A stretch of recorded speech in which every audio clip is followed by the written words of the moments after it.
അപ്പം introduction two sociology part 1 നമ്മൾ പറഞ്ഞു 3 ബ്ലോക്കാണ് ഉള്ളത് അല്ലേ. 3 ബ്ലോക്കിലെ ഫസ്റ്റ് യൂണിറ്റ് ആണ് തിങ്കിങ് സോഷ്യോളജിക്കലി എന്ന് പറയുന്ന യൂണിറ്റ്. നമ്മൾ നേരത്തെ പറഞ്ഞോളൂ സോഷ്യോളജി എന്താണെന്നും സോഷ്യോളജി എങ്ങനെ നമുക്ക് കൂടുതൽ മനസ്സിലാക്കാന്നുള്ളതാണ് ഈ ഒരു പേപ്പർ ഡീൽ ചെയ്യുന്നത്. ആദ്യം തന്നെ നമ്മൾ എന്താ സോഷ്യോളജിക്കൽ പെർസ്പെക്റ്റീവ് എന്താണ്, അല്ലെങ്കിൽ സോഷ്യോളജിക്കൽ മെത്തേഡ് എന്താണ്, അല്ലെങ്കിൽ സോഷ്യോളജിയിലെ ചെറിയ ചെറിയ കൺസെപ്റ്റ്സ് എന്താണ്, അതാണ് ഇതിലൂടെ ഈ ഫസ്റ്റ് യൂണിറ്റിൽ നമ്മൾ മെയിൻലി നോക്കുന്നത്. അതായത് നമ്മുടെ സോഷ്യോളജിസ്റ്റ് ഡെയിലി നടക്കുന്ന എവരിഡേ ലൈഫിൽ നടക്കുന്ന കാര്യങ്ങളൊക്കെ ഒബ്സർവ് ചെയ്യാറും ഇന്റർപ്രറ്റ് ചെയ്യാറും ഉണ്ട് അല്ലേ. നമ്മളിപ്പോൾ ഒരു സോഷ്യോളജി സ്റ്റുഡന്റ് എന്ന രീതിക്ക് സൊസൈറ്റിയിൽ നടക്കുന്ന ഓരോ കാര്യങ്ങളും ഇന്റർപ്രറ്റ് ചെയ്യേണ്ടതും അല്ലെങ്കിൽ ഒബ്സർവ് ചെയ്യേണ്ട കടമ നമുക്കുണ്ട്. അതേപോലെ തന്നെ സോഷ്യോളജിസ്റ്റ് എങ്ങനെ ഓരോ സംഭവങ്ങളെ അല്ലെങ്കിൽ എവരിഡേ ലൈഫിലെ ഓരോ റിയാലിറ്റീസിനെ ഇന്റർപ്രറ്റ് ചെയ്തു, ഒബ്സർവ് ചെയ്തു എന്നൊക്കെയാണ് നമ്മൾ സോഷ്യോളജിയിൽ മെയിൻലി പറയുന്നതെന്ന് വെച്ചാൽ. അതായത് നമ്മുടെ സൊസൈറ്റി എന്ന് പറയുന്നത് എപ്പോഴും സോഷ്യൽ റിലേഷൻഷിപ്സ് ഉള്ള ഒരു നെറ്റ്വർക്ക് ആണ് അല്ലേ. ഒരു നെറ്റ്വർക്ക് ഓഫ് റിലേഷൻഷിപ്സ് ആണ് നമ്മുടെ സൊസൈറ്റി എന്ന് പറയുന്നത് തന്നെ.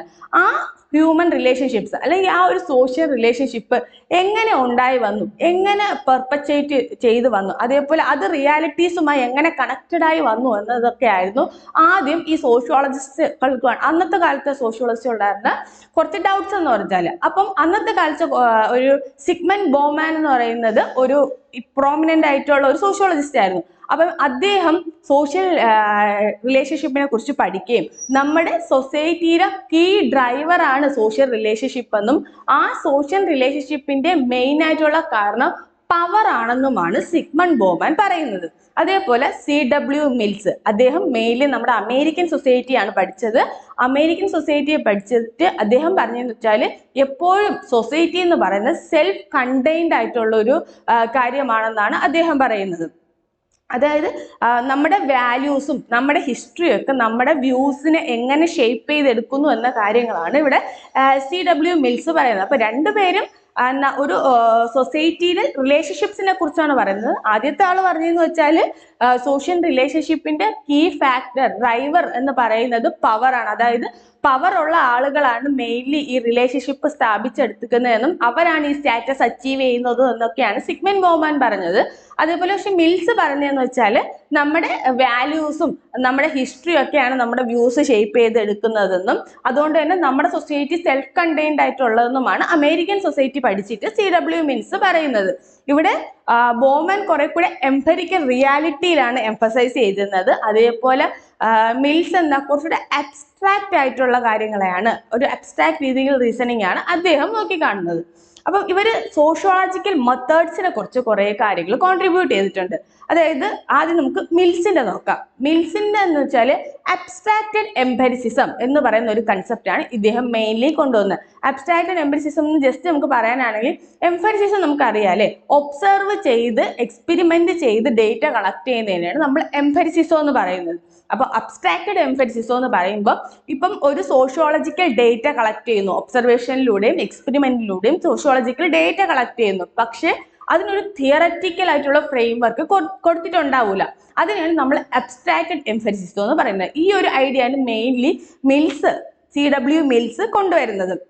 ഇദ്ദേഹം എംപെരിക്കൽ സ്റ്റഡിയിലാണ് ഈ ഒരു മെത്തേഡ് കൊണ്ടുവരുന്നതും. അതേപോലെ follow a set of pattern of collecting data with the conventional site of collecting them with them are codified. അതായത് നമ്മൾ സാധാ കൺവെൻഷണൽ രീതിയിൽ തന്നെ ഡേറ്റ കളക്ട് ചെയ്ത് അവരെ കോഡിഫൈ ചെയ്യുന്ന രീതിയാണ് ഇവിടെ CW മിൽസ് പറയുന്നത്. എന്ന് വെച്ചാൽ നമ്മൾ ഓൾറെഡി ഫോളോ ചെയ്ത് വരുന്ന ഒരു തരം ഒരു റിച്വലിസ്റ്റിക് ആയിട്ടുള്ള ഒരു കൺവെൻഷണൽ സ്റ്റൈലുണ്ട്. ഡേറ്റ കളക്ട് ചെയ്യാനായിരുന്നാലും അതിനെ അനലൈസ് ചെയ്യുന്നതിനായിരുന്നാലും അതിനെ കോഡിഫൈ ചെയ്യുന്നതിനായിരുന്നാലും ഒരു കൺവെൻഷണൽ രീതി ഓൾറെഡി നിലനിൽക്കുന്നുണ്ട്. ആ ഒരു കാര്യം തന്നെ, ആ ഒരു മാനർ തന്നെയാണ് ഇദ്ദേഹവും അതിനെ വലിയ ക്വസ്റ്റ്യൻ ഒന്നും ചെയ്യാതെ തന്നെയാണ് CW മിൽസും പറയുന്നതെന്ന് വെച്ചാൽ. പക്ഷേ Mills work is limited by being confined to the United States only. ഇദ്ദേഹം യുണൈറ്റഡ് സ്റ്റേറ്റ്സിലെ കാര്യങ്ങൾ നമ്മൾ നേരത്തെ തുടക്കത്തിലേ പറഞ്ഞു അല്ലെ, മിൽസ് അമേരിക്കൻ സൊസൈറ്റിയെ സ്റ്റഡി ചെയ്താണ് കാര്യങ്ങൾ പറഞ്ഞത്. അതേപോലെ തന്നെ ഇവിടെ പറയുന്നത് യുണൈറ്റഡ് സ്റ്റേറ്റ്സിലോട്ട് മാത്രം ഇദ്ദേഹത്തിന്റെ ഒരു വർക്ക് ഒതുങ്ങിപ്പോയിന്ന ഒരു ക്രിറ്റിസിസം അദ്ദേഹത്തിന് നേരെ വരുന്നുണ്ട്. Abstract emphasis is most concerned with the philosophy of science, the scientific method rather than what he studies is all about. Abstract emphasis നമ്മൾ പറഞ്ഞതുപോലെ എപ്പോഴും ഒരു സയൻസിന്റെ ഫിലോസഫിയെ കുറിച്ചും അതേപോലെ സയന്റിഫിക് മെത്തേഡിന് കൂടുതൽ ഇമ്പോർട്ടൻസ് കൊടുത്തുമൊക്കെയാണ് ഇവിടെ ഇദ്ദേഹം തിയറീസ് ഫോർമുലേറ്റ് ചെയ്തിട്ടുള്ളത്. അതേപോലെ പോൾ ഓഫ് ലാസർഫെൽഡ് എന്ന് പറയുന്നത് ഒരു പ്രോമിനന്റ് ആയിട്ടുള്ള സോഷ്യോളജിസ്റ്റ് ആണ്. അദ്ദേഹം ഈ അബ്സ്ട്രാക്ട് ആൻഡ് എംഫസിസിനെ ഡിഫൈൻ ചെയ്തെന്ന് പറഞ്ഞാൽ as a style of work and regards the sociologist as the methodologist of the all social science. അതായത് എല്ലാ സോഷ്യൽ സയൻസിന്റെ ഒരു സോഷ്യോളജിക്കൽ മെത്തേഡ് ആയിട്ടാണ് ഇവിടെ അബ്സ്ട്രാക്ട് എംഫസിസത്തിനെ അദ്ദേഹം പറയുന്നത്.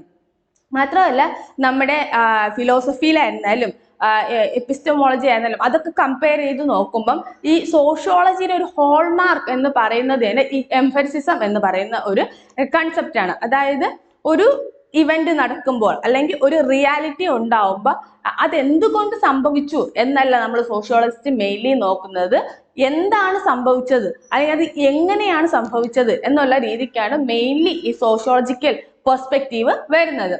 നമ്മുടെ ഇമൈൽ ദർക്കൈം, അതായത് നമ്മുടെ ഒരു എന്താ ഫങ്ഷണലിസത്തിന്റെ ഫാദർ എന്നൊക്കെ പറയുന്നതല്ലേ ഇമൈൽ ദർക്കൈം എന്ന് പറയുന്നത്. ഇദ്ദേഹത്തിന്റെ ഒരു ക്ലാസിക് വർക്ക് ഉണ്ട് റൂൾ ഓഫ് സോഷ്യോളജിക്കൽ മെത്തേഡ് എന്ന് പറയുന്നത്. അതായത് അദ്ദേഹം സോഷ്യൽ ഫാക്ട്സിനെ കുറിച്ചാണ് മെയിൻലി ആ ഒരു റൂൾ ഓഫ് സോഷ്യോളജിക്കൽ മെത്തേഡ് എന്ന് പറയുന്നതിൽ പറയുന്നത്.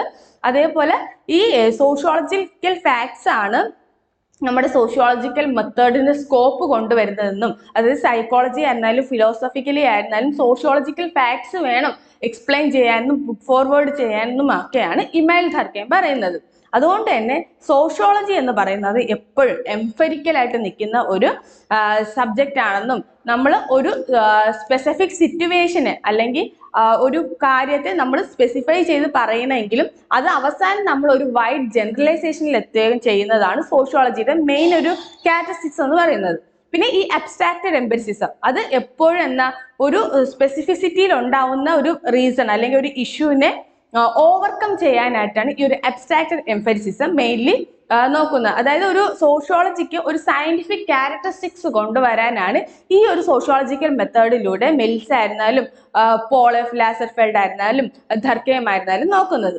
അടുത്തതെന്ന് പറഞ്ഞാൽ നമ്മുടെ കുറച്ച് സോഷ്യോളജിക്കൽ കൺസെപ്റ്റ് ആണ്. സോഷ്യോളജി പഠിച്ചവരായിരിക്കില്ലല്ലോ നമ്മൾ കൂടുതലും ഈ ഒരു BA സോഷ്യോളജി എന്ന് പറയുന്ന ഒരു സ്ട്രീമിലോട്ട് പോകുന്നത്. ഇപ്പം സോഷ്യോളജി പഠിക്കാത്ത ഒരുപാട് പേരുണ്ട്. അപ്പൊ അവർക്ക് ഈ ബേസിക് കൺസെപ്റ്റ്സിനെ കുറിച്ചൊന്നും വലിയൊരു ഐഡിയ ഉണ്ടാവില്ല. അതുകൊണ്ടാണ് ഈ ഒരു യൂണിറ്റിൽ ഇങ്ങനത്തെ കുറച്ച് കൺസെപ്റ്റും കൂടെ അവർ ആഡ് ചെയ്തിട്ടുള്ളത്. അപ്പം മെയിൻലി നമുക്ക് സോഷ്യോളജിക്കൽ കൺസെപ്റ്റ് അല്ലെങ്കിൽ സോഷ്യോളജിക്കൽ വേർഡ്സുമായിട്ട് നമുക്ക് കുറച്ചുകൂടെ ഫെമിലിയർ ആവാനായിട്ട് ഈ ഒരു യൂണിറ്റിലൂടെ പറ്റും. അതിന്റെ ആദ്യത്തെ കൺസെപ്റ്റ് സോഷ്യോളജിക്കൽ കൺസെപ്റ്റ് എന്ന് പറയുന്നത് ഗ്രൂപ്പ്സ്. ഗ്രൂപ്പ്സ് എന്ന് നോക്കുമ്പോൾ നമുക്ക് എല്ലാവർക്കും അല്ലേ, നമ്മൾ പല ഗ്രൂപ്പ്സിലും അംഗങ്ങളായിരിക്കും. വാട്സപ്പ് ഗ്രൂപ്പിലായിരുന്നാലും ഇൻസ്റ്റാഗ്രാം ഗ്രൂപ്പിലായിരുന്നാലും പല പല ഗ്രൂപ്പ്സ് ഉണ്ട്. പക്ഷെ ആ ഒരു ഗ്രൂപ്പ് അല്ല. നമുക്ക് ഒരിക്കലും ഒരു ഹ്യൂമൻ ബീയിന് ഒറ്റയ്ക്ക് എക്സിസ്റ്റ് ചെയ്യാനായിട്ട് പറ്റില്ല. അതായത് പല പല സർവീസസും അതിൽ പല പല കാര്യങ്ങളും മറ്റ് പല തരത്തിൽ നിന്ന് നമുക്ക് കിട്ടിയാൽ മാത്രമേ നമുക്കൊരു എക്സിസ്റ്റൻസ് ഉള്ളൂ. അപ്പം ഓരോ ഗ്രൂപ്പിലെ മെമ്പർ ആയിരിക്കും അല്ലെ, നമ്മൾ ചിലപ്പോൾ ഒരു കാസ്റ്റ് ഗ്രൂപ്പിലായിരിക്കും, അല്ലെങ്കിൽ ഒരു റിലീജിയൻ ഗ്രൂപ്പിലായിരിക്കും, അല്ലെങ്കിൽ ഒരു എഡ്യൂക്കേഷൻ ഗ്രൂപ്പിലായിരിക്കും. അങ്ങനെ പല പല ഗ്രൂപ്പ്സിലെ മെമ്പർ ആയിട്ട് മാത്രമേ ഒരു ഹ്യൂമൻ ബീയിന് എക്സിസ്റ്റ് ചെയ്യാനായിട്ട് പറ്റുള്ളൂ. Individual cannot function outside of the group as they are born in one and are social human because of it. അതായത് നമുക്ക് ഒരു ഗ്രൂപ്പിനും പുറമെ നിന്ന് ജീവിക്കാമെന്ന് നമുക്ക് സൊസൈറ്റിയിൽ, ഇന്നത്തെ കാലത്ത് സൊസൈറ്റിയിൽ പറ്റൂല. നമ്മൾ ഒറ്റയ്ക്കാണ് ജനിക്കുന്നതെങ്കിലും നമ്മൾ പിന്നെ പിന്നെ പല സോഷ്യൽ ഗ്രൂപ്പിൽ അംഗമാവുകയാണ് ചെയ്യുന്നത്.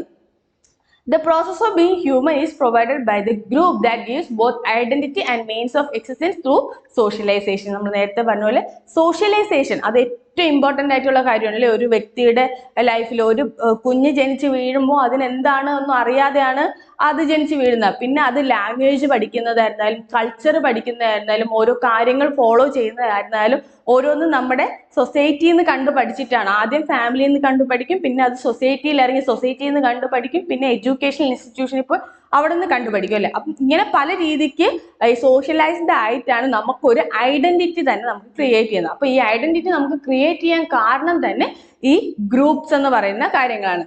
അതായത് ഈ ഇൻഡിവിജ്വൽസിന് എപ്പോഴും ഒരു ഗ്രൂപ്പിൽ മാത്രമേ എക്സിസ്റ്റ് ചെയ്യാൻ പറ്റുള്ളൂ എന്നും അല്ലാതെ എക്സിസ്റ്റ് ചെയ്യണമെങ്കിൽ അത് ഭയങ്കര ഡിസ്കംഫർട്ട് ആയിരിക്കും എന്നാണ് നമ്മൾ സോഷ്യോളജിക്കലി പറയുന്നത്.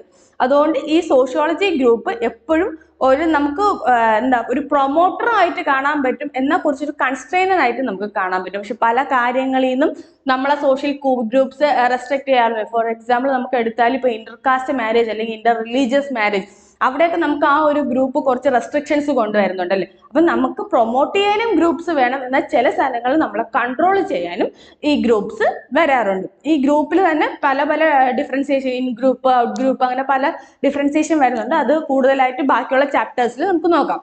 അടുത്ത കൺസെപ്റ്റ് എന്ന് പറഞ്ഞാൽ സോഷ്യലൈസേഷൻ.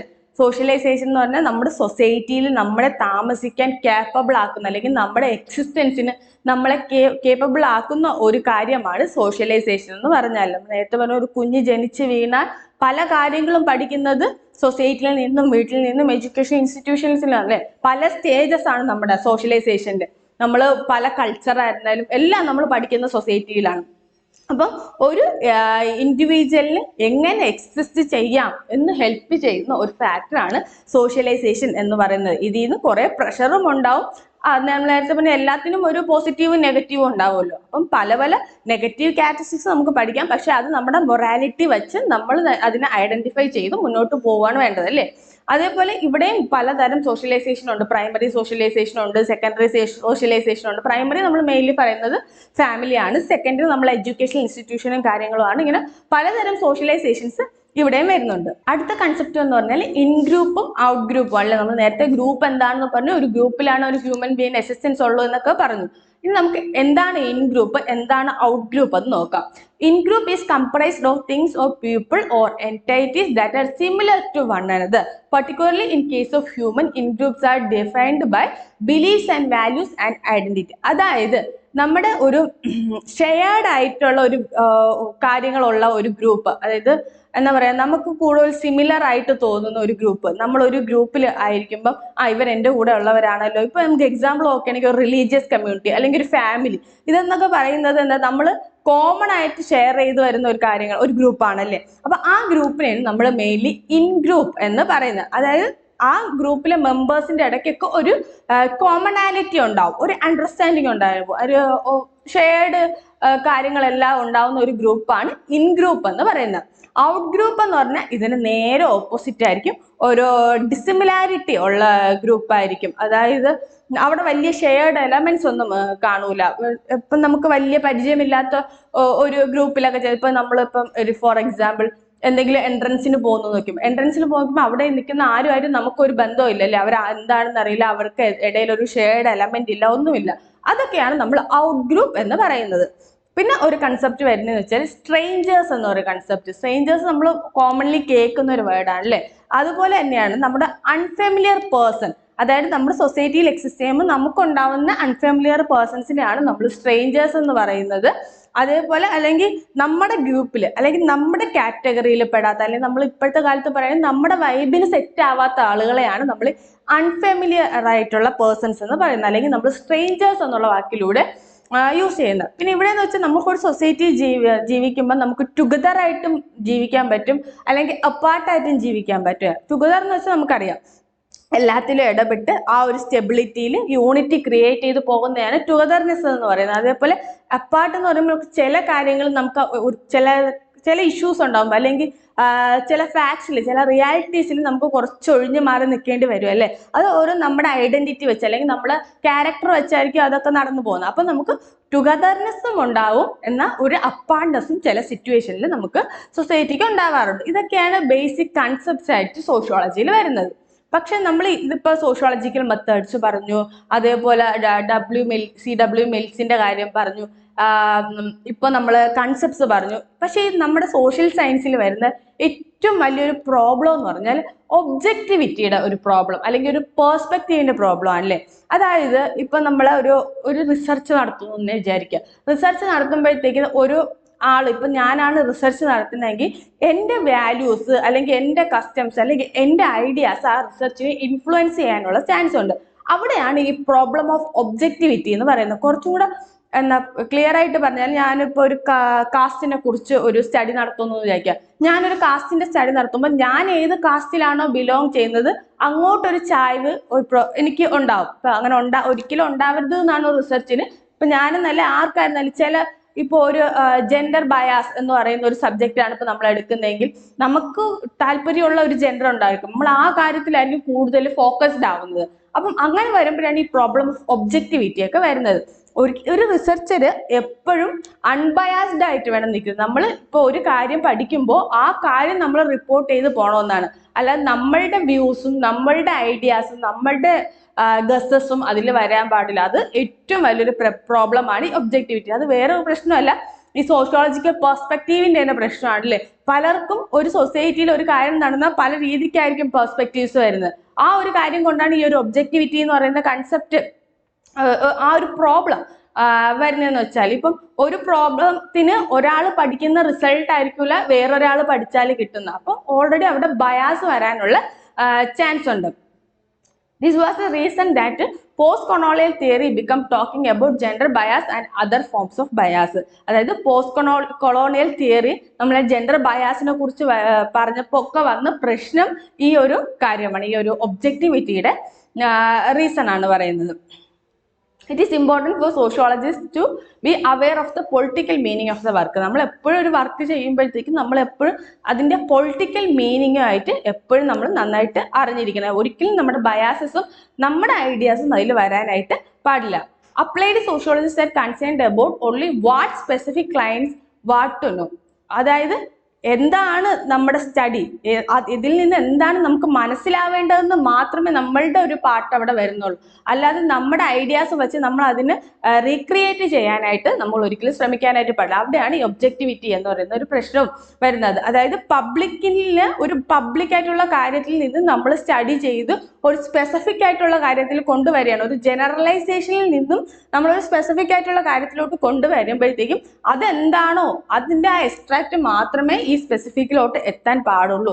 അവിടെ ഒരു ഒബ്ജക്ടിവിറ്റി അല്ലെങ്കിൽ ഒരു പേഴ്സ്പെക്റ്റീവിന്റെ ഇൻഫ്ലുവൻസ് ഉണ്ടാവാനായിട്ട് പാടില്ല. ഇതാണ് നമ്മുടെ സോഷ്യൽ സയൻസിലെ ഹ്യൂമൻ ബീങ്സ് ആണല്ലോ ഈ സോഷ്യൽ സയൻസ് റിസർച്ചും കാര്യങ്ങളും ഒക്കെ ചെയ്യുന്നത്. അപ്പൊ ഏറ്റവും വലിയ പ്രശ്നമായിട്ട് സോഷ്യൽ സയൻസിന് വരുന്നതും ഈ ഒരു പ്രോബ്ലമാണ്. അടുത്ത കൺസെപ്റ്റ് എന്ന് പറഞ്ഞാൽ സോഷ്യോളജിക്കൽ ഐ. ആ ഒരു പേര് കേൾക്കുമ്പോൾ എല്ലാം അറിയാം അല്ലേ. സോഷ്യോളജിക്കലി നമ്മൾ പല CCTVയിലെ നിരീക്ഷണത്തിലാണ്. രാവിലെ നമ്മളിപ്പോൾ വീട്ടിൽ നിന്ന് ഇറങ്ങുന്നതിന് മുതൽ വൈകുന്നേരം ചെന്ന് കയറുന്നതിൽ പല CCTVയിൽ നമ്മൾ പതിഞ്ഞിട്ടുണ്ടായിരുന്നു. ഹ്യൂമൻ ബീങ്സ് ആയിരുന്നാലും ഇൻസ്റ്റിറ്റ്യൂഷൻസിന്റെ ആയിരുന്നാലും പലതും. അത് തന്നെയാണ് സോഷ്യോളജിക്കൽ ഐ എന്ന് പറയുന്നത്. നമ്മുടെ ബോമാൻ കൊണ്ടുവരുന്ന ഒരു കൺസെപ്റ്റാണ് സോഷ്യോളജിക്കൽ ഐ എന്ന് പറയുന്നത്. പക്ഷെ ഇവിടെ കുറച്ച് ഡിഫറെൻ്റ് ആയിട്ട് വരുന്നതെന്ന് വെച്ചാൽ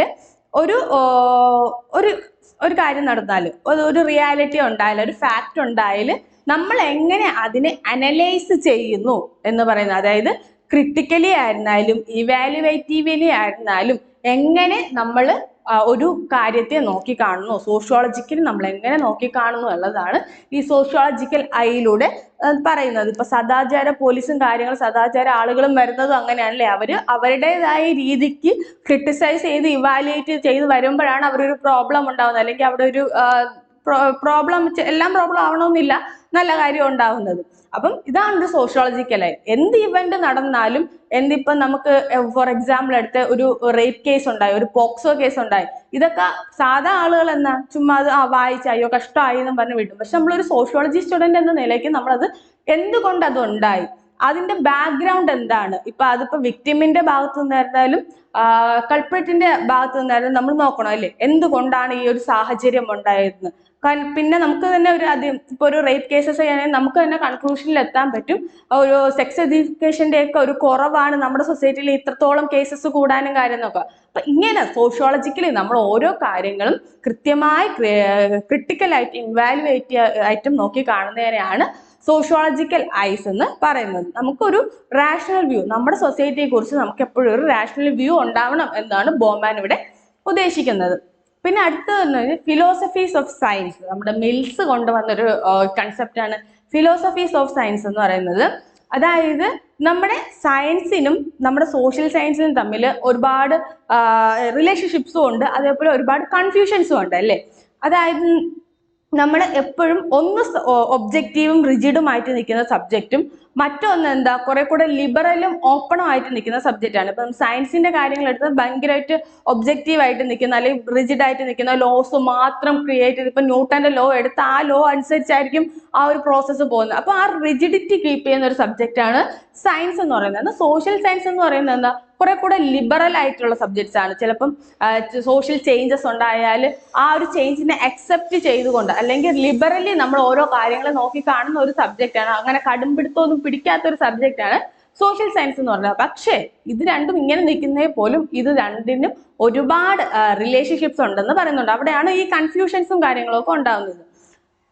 പക്ഷേ നമ്മുടെ സോഷ്യോളജിക്കൽ ഇമാജിനേഷനിൽ നോക്കുവാണെങ്കിൽ നമ്മൾ ഈ റിജിഡ് പ്രൊസീജിയേഴ്സ് നമ്മൾ അവോയ്ഡ് ചെയ്തിട്ടുണ്ട്. നമ്മളിപ്പോൾ സയന്റിഫിക് രീതിയിൽ മുന്നോട്ട് പോകണം, എംഫസിസം കൊണ്ടുവരണം, അല്ലെങ്കിൽ എന്താ സിസ്റ്റമാറ്റിക് രീതിയിൽ നമ്മൾ റിസർച്ച് കൊണ്ടുപോകണം എന്നൊക്കെ പറഞ്ഞാൽ നമ്മൾ കുറെ കൂടെ ഓപ്പൺ ആയിട്ടായിരിക്കും ഒരു സോഷ്യൽ സയൻസ് റിസർച്ച് ചെയ്യാന്ന് വെച്ചാൽ.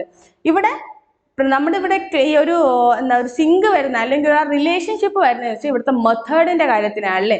നമ്മൾ ഇപ്പോൾ ഒരു സയൻസിന്റെ ഒരു മെത്തേഡ് ചിലപ്പോൾ ഒരു ലബോറട്ടറിയിൽ നമുക്ക് സെറ്റ് ചെയ്ത് പഠിക്കാനായിട്ട് പറ്റും. പക്ഷെ നമുക്കൊരു സോഷ്യൽ സയൻസ് റിസർച്ച് ഒരിക്കലും ഒരു ലബോറട്ടറിയിൽ പോയിട്ട് അല്ലെങ്കിൽ ഒരു ഹ്യൂമനെ വെച്ച് നമുക്ക് പഠിക്കാനായിട്ട് പറ്റില്ല. നമ്മൾ പബ്ലിക്കിൽ ഇറങ്ങി അല്ലെങ്കിൽ സൊസൈറ്റിയിൽ ഇറങ്ങിയാൽ മാത്രമേ പഠിക്കാൻ പറ്റുള്ളൂ.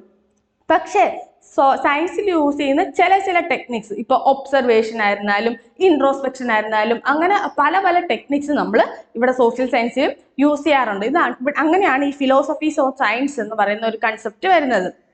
Problem addressed rest upon the methods theories ആണ് വാല്യൂ. ബാക്കി പ്രശ്നം വരുന്നതൊക്കെ ഈ മെത്തേഡ്സിലും തിയറീസിലും അതേപോലെ വാല്യൂസിലും ഒക്കെ ആണ് ബാക്കി ഈ പ്രോബ്ലംസ് വരുന്നത്. For an effective sociological approach, the problem addressed should include various public issues and should bring out causal connection between the issues and the social structure. ഒരു സോഷ്യോളജിക്കൽ അപ്രോച്ചിൽ നമ്മൾ നോക്കി കാണുമ്പോഴത്തേക്കും ഒരു പ്രോബ്ലം അഡ്രസ്സ് ചെയ്താൽ അതിന്റെ കോസ് എഫക്ട് റിലേഷൻഷിപ്പാണ് നമ്മൾ എപ്പോഴും കണ്ടുപിടിക്കാനായിട്ട് ശ്രമിക്കുന്നത് അല്ലേ. ഒരു സ്ട്രക്ചർ, ഒരു ഇഷ്യൂ ഉണ്ടായാൽ അല്ലെങ്കിൽ ഒരു സോഷ്യൽ സ്ട്രക്ചറിന്റെ കാര്യം പഠിക്കുമ്പോൾ നമ്മൾ കോസ് എന്താണ്, ഇഫക്റ്റ് എന്താണ്, ആ ഒരു കണക്ഷനാണ് നമ്മൾ മെയിൻലി നോക്കുന്നത്. അതിന് നമുക്ക് സമപ്പ് ചെയ്യാം. നമ്മൾ ഇത്രയും നേരം പറഞ്ഞുകൊണ്ടിരുന്നത് എന്താ, സോഷ്യോളജിക്കൽ ആംഗിളിൽ നിന്ന് നമുക്ക് എങ്ങനെ നോക്കിക്കാണാം അല്ലെ. ഡെയിലി ലൈഫിൽ നമ്മൾ ഒരുപാട് ഇൻഫ്ലുവൻസ്ഡ് ആയിട്ടുള്ള ഒരു സബ്ജക്റ്റ് ആണ് സോഷ്യോളജി എന്ന് പറയുന്നത്. അപ്പം സോഷ്യോളജിക്കൽ ആംഗിളിൽ നിങ്ങൾക്ക് പല രീതിക്ക് നമ്മൾക്ക് ഒരു കാര്യങ്ങളെ നോക്കിക്കാണാനും പറ്റും. അതാണ് നമ്മൾ ഇത്രയും നേരം പറഞ്ഞുകൊണ്ടിരുന്നത്. മാത്രമല്ല നമ്മുടെ ബോമാൻസിന്റെയും CW മിൽസിന്റെയും കോൺട്രിബ്യൂഷൻസും ചെറിയ ചെറിയ കൺസെപ്റ്റും ഒക്കെയാണ് നമ്മൾ ഈ ഒരു യൂണിറ്റിൽ നോക്കിപ്പോയത്. Thank you.